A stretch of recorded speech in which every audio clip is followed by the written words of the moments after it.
You are listening to Conversations, an interview series hosted by Pastor Daniel Williams, discussing practical ways we can be pursuing and proclaiming Jesus in daily life.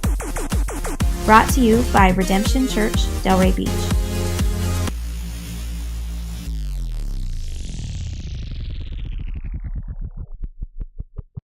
Hey everyone, this is Pastor Daniel, and I am with my pastor, Chuck Lynn, and it is a joy to be here with you to talk. And today we're going to talk about retirement. How do you practically pursue and proclaim Jesus and follow after him in retirement? But before we get into the subject, Chuck, give us an update of what you are doing now with your life, now that you're retired and you handed over your church to someone else. Okay, so what I am doing right now. Yeah. Well, I have a group of seniors that I teach and oversee on Monday mornings.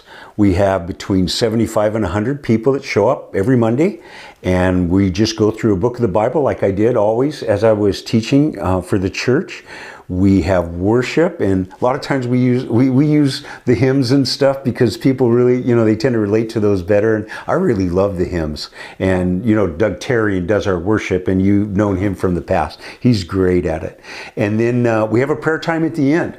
And we've kind of done this thing with prayer that really suits all of them because we can't hear as well. So if people pray out loud, we can't always hear what they're saying. And if you've ever noticed, sometimes when people pray out loud, everybody else stops praying. Mm-hmm. So what we do is we take about 5 or 6 topics or people or something like that, and then we all pray quietly so that we're all praying, and we all pray as we feel God is leading us. So you're kind of getting it prayed about in all different ways. Yeah. And so we do that for about 10, 15 minutes, and people love that. Yeah. And they've really appreciated it because, some are intimidated about praying out loud, but they want to pray, and so it really helps them out a lot. And so I do that. I meet with a young group of guys every other week. I meet with a group of older guys every other week.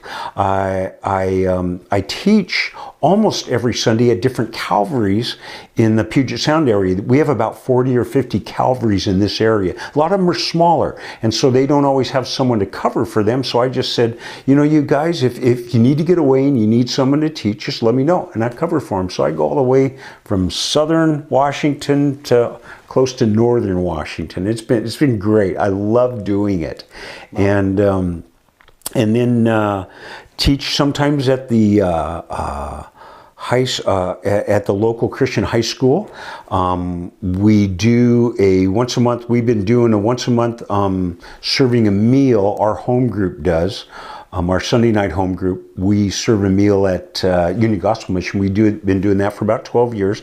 And then I started doing something new that I really like doing. It's called Reading Buddies. And I go to an elementary school. Oh, yeah? And I spend about an hour and a half with kids who aren't doing so well in their reading. And I listen to them read and help them understand words and correct them and stuff. And then sometimes they ask about what I do, and so I can tell them about the Lord. And then, like I said, we have the home group. And then I spend quite a bit of time studying because of those different teachings I'm doing. Wow. And so I stay pretty busy. And so wait, you're telling me you're retired, yeah, pastoring, and you're not just like watching TV and sitting at the house? Not much. No. You're still pretty active and busy. Pretty busy, yeah. That's good. And that serves a point. That's why I want to talk to you about retirement, because so many people in America think retirement is just being done with everything. But for us, when we're done, we get to be with the Lord in heaven. Yeah, exactly. For Christians. And so could you give us just an encouragement? Maybe there are people out there that are retired and they have extra time on their hands. What does the Bible tell us about retirement and what we should be doing with our life, even at the older age? Yeah. Well, again, as you think about retirement, for me, I was really fortunate in that being with Calvary Chapel, I learned that your identity and the thing that had to be most important in your life was your relationship with the Lord. Yeah. So I sought to develop that all my life. And any relationship you have to work at. So I tried to protect my time with the Lord, just alone time, for many, many years. And I was fortunate because as a result of that, it was not hard for me to turn the church over. And so my identity was not wrapped up in being a pastor. I was a pastor for quite a while, but that's not my identity. My identity is that I'm a follower of Jesus. So I can do that anywhere.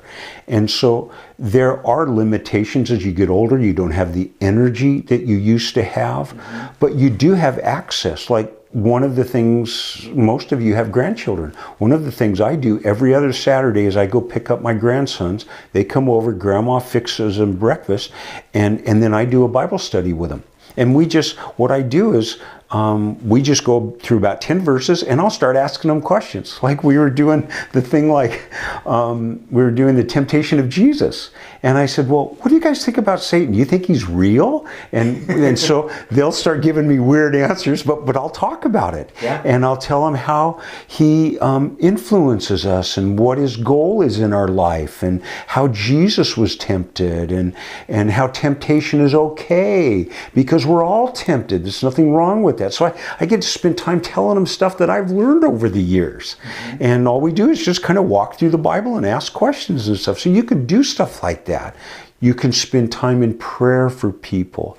You can go visit people in nursing homes. I mean, there's just such a need for that. And what we're finding right now is that as our senior group gets older and older, and there's new people coming all the time, some of them drop off because they can't get out anymore. Yeah. And so who goes to visit them? Who's going to visit them? Who's going to call them? And we do things like that. And there's opportunities to get together with seniors and stuff. So I think there's a lot of things that you can do. Yeah. Could you speak a little bit more into that? Because I feel like our culture, we devalue an older generation. Yeah.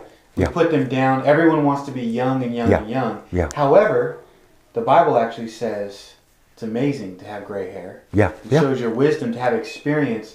Yeah. How does someone like yourself pour into the next generation? What are some things that maybe if you're old and retired, that you can go after and pour that wisdom out to other younger people? Yeah, boy, that's a good question because if they're not willing to listen, it can be very difficult. And sometimes people challenge us. Well, you need to put, give input into the younger generation. But sometimes they just don't want to listen. And so what I advise is, maybe you could just go to the youth group and just say, to the youth pastor, do you need small groups? Would I fit in? And you can ask. I mean, they may say no, but at least you can ask. But I think at minimum, you need to be in a weekly group, a small group of guys that get together for breakfast and discuss the Bible, things like that. But I think because of my position, being a pastor for so many years, I think I've kind of got an advantage over most people. Like I have a group of young professionals I meet with, and they come over to the house for dinner every other Tuesday night, and we spend about an hour and a half. I make sure they go home, and the wives said it would be better if they come early and then are there to put the kids to bed and stuff like that. Yeah. But we just talk about life. We talk about, we've gone through a couple books together. We talk about what it is to be married, things like that. They'll ask questions. So if there's those kinds of opportunities, they're not as easy to come by because of our culture. Yeah. It is harder unless your church is that way. I find that mostly family is the best way to do that. Mostly with your grandchildren. If you can spend time with them. Like my grandson Cole, he's 13, and I will take him to a lot of times when I go speak at churches or when I go to men's conferences. So he's always up to go with me and stuff like that, and so I look for opportunities like that. Mm. Yeah. Okay, so a question I have for you is, there are people that are watching this video that aren't retired, Right. but they're listening. Yeah. And we want, I've found that many young people, they have never been raised. They don't know some of their grandparents. They've never been raised even with their dad in the home. Mm-hmm. And so we actually long for people to speak into our lives. What advice, what counsel would you give us that are not retired, that are sort of caught up in life and busyness, and just now that you're on this side of the life, what advice and counsel would you just give us as far as just solid biblical advice on what to do, how to live, and now that you're seeing your priorities as you're getting closer to be with Jesus? Right. I guess one of the things that I would do is, if there is just an older man or an older woman that you can spend time with, just to talk with a little bit. It doesn't have to be often, even maybe once a month or something like that, where you could just talk about things you're going through. And because sometimes when you're talking to someone who's older, they didn't do everything right, and they know that. Yeah. But they can also tell you what happened when you go through things. For example, my wife was a nurse, and she was a nurse for over 30 years.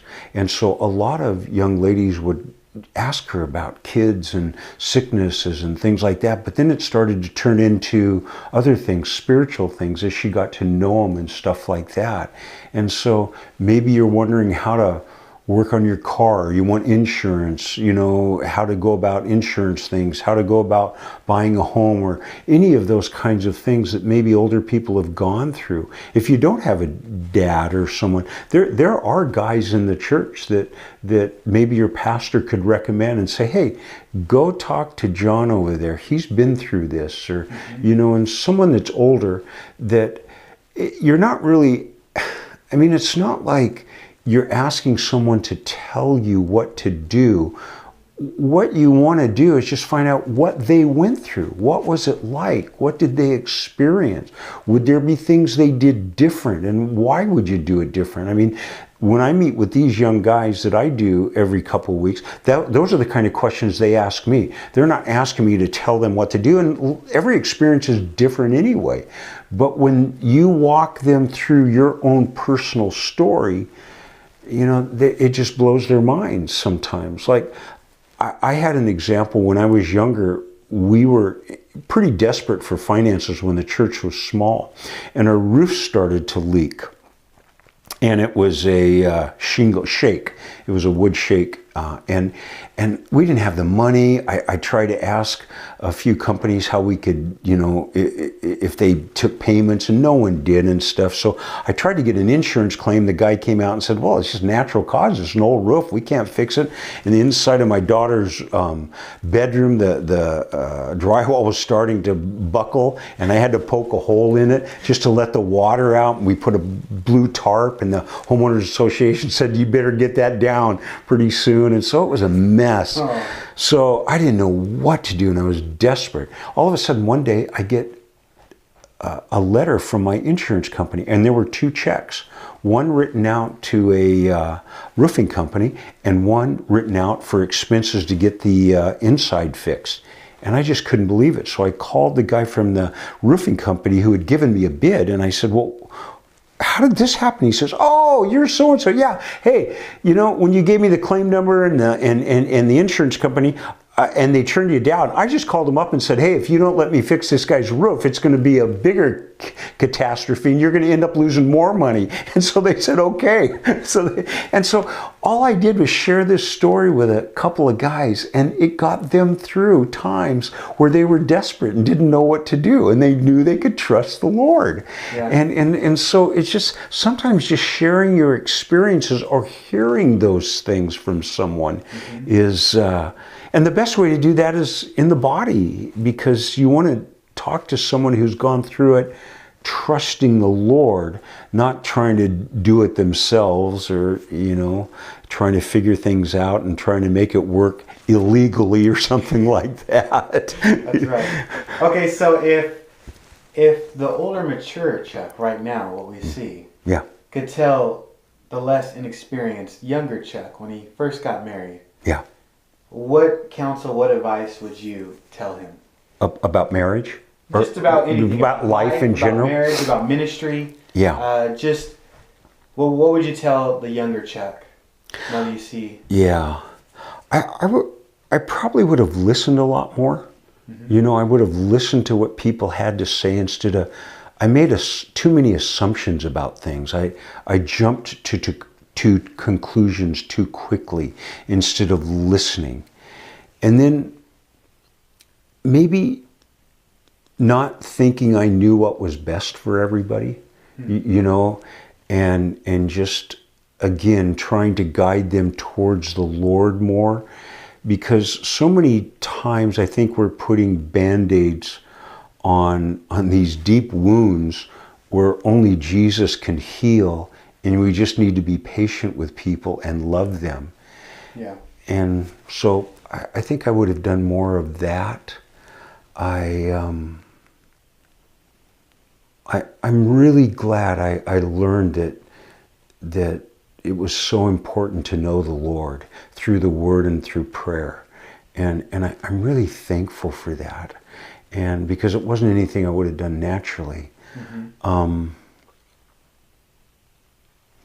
It's hard to say if I would have done things differently in many cases, because some of the mistakes I made got me to where I would learn things, you know. Yeah. So I don't know if you hadn't made those mistakes, would you have learned those things? And so some of the mistakes, I think saying you're sorry, being willing to apologize to people, I mean, it's important to do that, because I made mistakes and I had to apologize in front of the whole congregation several times for things I said or I did, and they seem to really respect that, because I don't think most people are looking for a perfect pastor. I mean, that's pretty unrealistic. But if you're honest with them, you know, I think that's really important. Yeah. You know, so. Well, one last just encouraging word. What do you have for the person that is just retired, loving Jesus, wants to continue to make disciples and live for Him until He comes for him? What's the last just encouraging word that you'd want to share with someone with more time on their hands now? I just say, ask the Lord to show you places you can be used, even if you have to sit and wait for a while. Because you could, or try things, you know, like this reading buddy thing. I just thought, you know, well, maybe I'll give it a try. Maybe it won't work. Maybe it's not for me, but it did work. Well, I tried something else. We went in and did a Bible study in a trailer park, and I thought maybe this would turn into a little Sunday morning church. And so we tried it for 4 months, and one couple showed up, then 3 people, then it went back to 1 couple, then the next week there was no one. Then we sent flyers out to everybody, and it still stayed the 1 couple, and unfortunately they're getting a divorce, so So it just keeps on splitting. yeah, it never worked out, but I'm okay with that. And I think that was because the Lord wants me to teach in churches. Yeah. You know, I was willing to do whatever He wanted. So I like to try things. Some of you might be great greeters at Walmart because you love the Lord and you get a chance to meet people. I mean, I don't think there's anything wrong with any kind of work that you would enjoy as long as you're bringing your love for Jesus into it. I don't think there's anything wrong with it. We're supposed to be busy. I mean, we're created to be busy. It's just, what are you going to be busy doing? And we're to be a blessing to the city that we live in.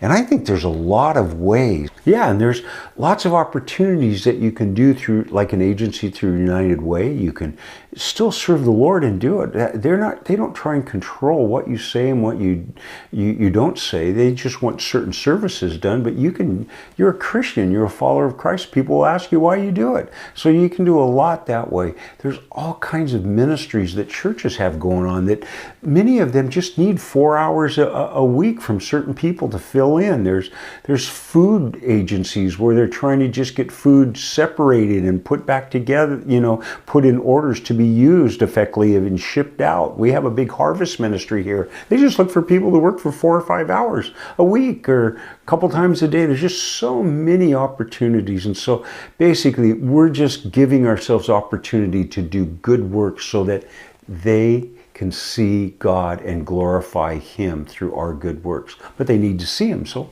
it's not that hard. And you meet new people, you have so many more opportunities, and it's so much better than sitting home and doing nothing. And the Lord just can open up doors for you, and it starts small.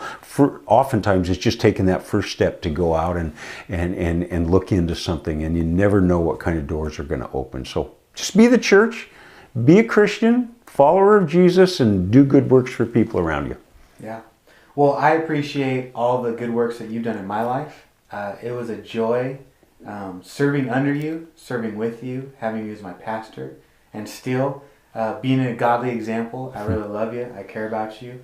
And I was just telling Chuck on the another video we were doing, but man, I miss your teaching. I just love being around you, just receiving from you. It's such a joy to be here, hanging out with you and learning from you. And I hope that when I'm retired, I'm half as busy as you are, because I don't know how you're still doing it. But I have great godly examples, whether it be you, my dad, other people that in the faith that I can look to. I can ask questions, listen, learn, cry with, pray with, and I know I just appreciate you. And so I know that you know that, but I want all of you to know that I really appreciate this man. Thank you. God has used him in many mighty ways for many people, and I'm blessed to just be one of those people. All right. So I appreciate you taking the time with us today, talking about retirement, and I pray that this was a blessing to you. In your retirement, may you continue to pursue and to proclaim Jesus. So have a great, great time in your retirement years. Amen.